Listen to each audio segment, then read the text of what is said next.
بسم اللہ الرحمن الرحیم۔ یہی مضمون چل رہا ہے۔ ونادى اصحاب النار اصحاب الجنة ان افیضوا علینا من الماء او مما رزقکم اللہ۔ اور جب اہل جہنم آواز دیں گے اہل جنت کو کہ اللہ تبارک و تعالیٰ کی عطا کردہ میں سے نعمتوں میں سے ہم پر پانی بہا دو، تو اہل جنت والے ان کو جواب دیں گے قالوا ان اللہ حرمہما علی الکافرین، کہ اللہ تبارک و تعالیٰ نے یہ نعمتیں کافروں پر کیا کر دی ہے؟ حرام قرار دی ہے۔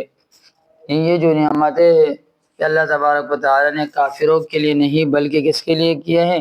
مسلمانوں کے لیے اور اہل جنت والوں کے لیے۔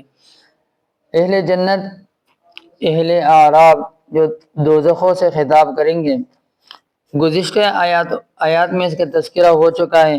اس آیات میں اہل دوزخ کا خطاب کا ذکر ہے۔ اہل جنت سے اپنے عذاب کی تخفیف کے لیے سوال کریں گے اور کہیں گے کہ ہم پر پانی بہا دو تاکہ ہمارے عذاب کے اندر کیا ہو جائے؟ تخفیف ہو جائے، کمی آ جائے۔ تو اہل جنت والے ان سے کہیں گے ہم تمہارا یہ سوال پورا نہیں کر سکتے۔ کافروں کے لیے یہ نہیں ہے کہ اللہ تبارک و تعالیٰ اہل جنت والے ان پر کیا کر دے؟ پانی بہا دے۔ جب دنیا میں اللہ تبارک و تعالیٰ نے انبیاء علیہ الصلوۃ والسلام بھیجے اور قرآن کریم کو ان کی طرف پیغمبر صلی اللہ علیہ وسلم کی طرف بھیجا، اور اس قرآن کے ذریعے آپ صلی اللہ علیہ وسلم نے دعوت دی ان الذین کفروا سواء علیہم انذرتہم ام لم تنذرہم لا یؤمنون۔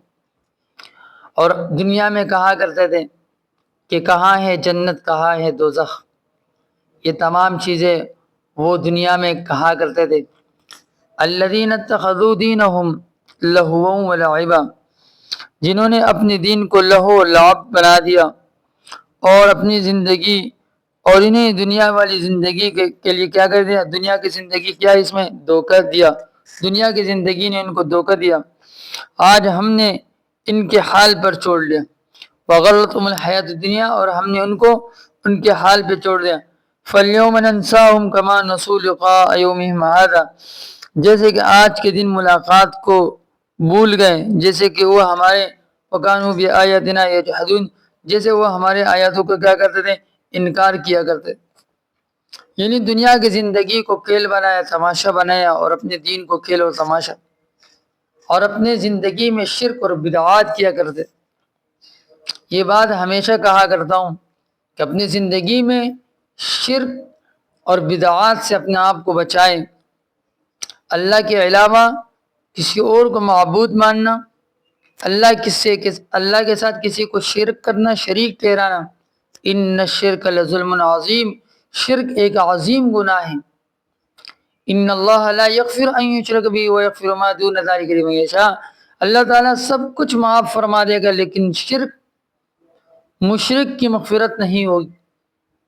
اور دنیا کی زندگی کو اپنانے سے بہتر یہ ہے کہ بندہ وَلَلْآخِرَةُ خَيْرٌ وَأَبْقَىٰ، اللہ تعالیٰ سے دعا کرے کہ آخرت کی زندگی جو ہے وہ باقی رہنے والی۔ اگر ہم آخرت کی زندگی کو اپنے لیے غور و فکر کریں گے اور آخرت کی زندگی کو ترجیح دیں گے دنیا کی زندگی پر، اللہ تعالیٰ دنیا بھی عطا فرمائیں گے، اور آخرت کی جو زندگی ہے، نہ ختم ہونے والی زندگی ہے، وہ بھی، اس میں بھی ہمارے لیے پریشانی اور ٹینشن نہیں ہوگی۔ یہ جو جہنمی جہنم کے وقت جہنم کے اندر ہوں گے، ان کو ایک افسوس ہوگا کہ ہم جو کام ہم کر چکے ہیں اور ہم جو عذاب بھگت رہے ہیں، فذوقوا العذاب، جو کہا جائے گا چکھو یہ عذاب۔ دنیا کے اندر ان کے مال متاع زیادہ ہیں، اللہ نے ان کے لیے سب کچھ ان کے لیے مہیا کر دی ہے تاکہ ان کے لیے آخرت میں ان کا کچھ حصہ باقی نہ رہے۔